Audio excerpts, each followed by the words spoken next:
When we think of Paris, what comes to mind? Romance, right? The Eiffel Tower, beautiful cafes. But that's just the surface. The real story, the one we're digging into, is way more intense. It's a story of survival, of sheer resilience against all odds. All right, so let's rewind way, way back. Our story doesn't start with the grand, glittering capital we know today. Nope. It begins with a small, muddy settlement on a river facing the very first of countless threats that would forge its identity. Even the name Paris tells you a lot about its history. It didn't just pop up out of nowhere. It started as Lutetia, home to this Gallic tribe, the Parisi. Then the Romans roll in, conquer the place, and over time, the name starts to shift. Eventually, everyone just starts calling it Paris, after those original inhabitants. Kinda cool, right? And right from the get-go, you see this pattern, this DNA of the city starting to form. When barbarian raids threatened them, what did they do? They didn't just pack up and run. No way. They doubled down. They retreated to that island in the middle of the river, the Ile de la Cité, and built their first defensive wall. And then, a few hundred years later when the Vikings show up, they do the exact same thing, but bigger and better. The message was clear. You can attack us, but we're not leaving. So, as things calmed down a bit in the Middle Ages and the city started to flourish, it kind of developed this split personality. Think of it like a brain. The left bank, that was the intellectual, philosophical side, home to the University of Paris, full of students and thinkers. And the right bank, that was the practical, get-it-done side, all about trade, commerce, and money. Two sides of the same coin, making the city whole. But, of course, that peaceful, prosperous vibe wasn't gonna last forever. The next few hundred years, boy, they were brutal. Paris was about to be tested in ways it had never been before. It was just one crisis after another, relentlessly. Okay, just let that number sink in for a second. 50,000. In a city that maybe had 200,000 people total, the Black Death comes through and wipes out a quarter of them? A quarter. It's just an unimaginable catastrophe. And the terrifying part? This was just the opening act. The hits just kept on coming. After the plague, you've got the 100 Years' War, which ends with Paris being occupied by the English. Then come the wars of religion, which were just savage, leading to this horrific massacre. And to top it all off, boom, the French Revolution. It was a relentless storm of devastation that lasted for centuries. So to really get why things got so explosive, you have to understand how society was structured back then.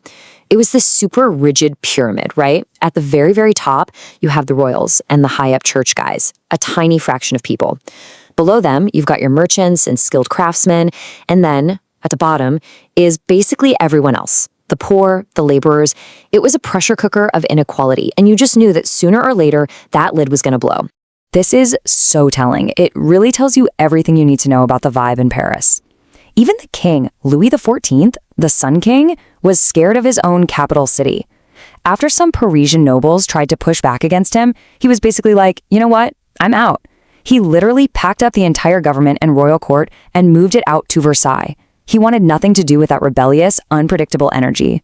Okay, so after all that chaos, all that turmoil, Paris is about to make its biggest, boldest move yet. This is the ultimate response to centuries of problems. We're heading into the 19th century, and the city is about to get a total makeover. I mean, a top-to-bottom radical reinvention that literally creates the Paris we picture in our minds today. It's hard for us to imagine, but in the mid-1800s, Paris was still basically a medieval maze. We're talking a tangle of dark, winding, muddy streets. Buildings were crammed together, there was no light, no clean water. It was a disaster. It was perfect for spreading diseases like cholera, and, as the rulers knew all too well, it was perfect for revolutionaries to throw up a barricade and start a rebellion. Yeah, something had to give. And the guy with the plan? Or rather, the guys. Emperor Napoleon III and his prefect, Baron Haussmann.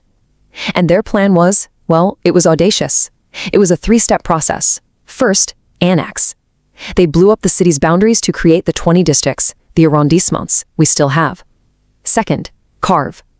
They took a giant knife, metaphorically speaking, and just sliced these huge, straight boulevards right through the heart of the old city. And third, regulate. They laid down the law on architecture, creating those iconic, uniform, creamy stone buildings that all look the same. It was a total reset. And the result? I mean, look, it was brutal. Thousands of people were displaced. It was incredibly controversial. But you can't deny it worked. It created that Paris, the elegant, wide-open, light-filled city that people from all over the world dream about. It was the ultimate physical answer to all those years of medieval chaos. So, Paris enters the 20th century looking brand new. But the challenges? Oh, they are not over. Not by a long shot. This next chapter is a story of incredible highs and the absolute lowest of lows. And you want to know a great symbol for this new modern age? The Eiffel Tower. Here's the crazy thing about it. It was never supposed to be permanent. It was built as a temporary entrance for the 1889 World's Fair. They were literally going to tear it down afterwards. But people just fell in love with it, so they kept it. And now, can you even imagine Paris without it? This period was called the Belle Epoque, the beautiful era, and for good reason. It was an absolute golden age. If you were an artist, a writer, a thinker, Paris was the only place to be. It was the undisputed capital of modernity, the center of the universe for art, culture, and ideas. It really felt like the city was on top of the world. And then it all came crashing down. The Golden Age ended in the most horrific way imaginable, with the German occupation during World War II. For 4 years, Paris was a city of fear, of shortages, of humiliation. Seeing Nazi flags hanging from its landmarks, it was the city's darkest, most shameful moment. But what does Paris do? It endures. It always endures. The liberation in August 1944 was just this explosion of joy. You see the pictures of Allied troops rolling down the streets, the crowds going wild. It was another rebirth. It was proof, once again, that you can knock the city down, but you can't keep it down. So when you step back and look at the whole 2,000-year story, you start to see it, right? This incredible theme. Paris isn't just a collection of buildings and streets. It's an idea. And that idea is all about reinvention, about constantly remaking itself. I mean, think about all the different hats Paris has worn. It's been a Roman outpost, a walled medieval fortress, the heart of a bloody revolution, the center of the Enlightenment, the birthplace of modern art. The list goes on. Each new version of Paris was built right on top of the old one, creating this incredibly rich, complex city. Which brings us to the big question, really. After all these cycles of destruction and rebirth, what is Paris, really? Is it the monuments? Is it the Eiffel Tower, the Louvre, Notre-Dame? Or is the real Paris something you can't even see? Is it that spirit? That unbreakable, stubborn resilience that has allowed its people to rebuild time and time and time again for 2,000 years? What do you think?